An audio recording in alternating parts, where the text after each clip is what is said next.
ಎಲ್ರಿಗೂ ನಮಸ್ಕಾರ. ಮಹಾಶಿವರಾತ್ರಿ ಮಹತ್ವ ಹಾಗೂ ಪೌರಾಣಿಕ ಕಥೆ.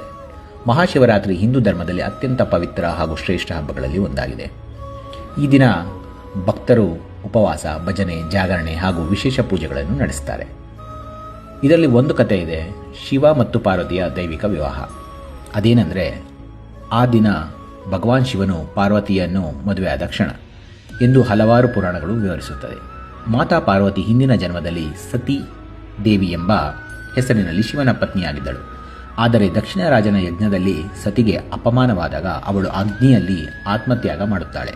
ನಂತರ ಪಾರ್ವತಿ ರೂಪದಲ್ಲಿ ಪುನರ್ಜನ್ಮ ಪಡೆದು ಮತ್ತು ಶಿವನನ್ನು ಪತಿಯಾಗಿ ಪಡೆಯಲು ಗಂಭೀರ ತಪಸ್ಸನ್ನು ಮಾಡುತ್ತಾಳೆ.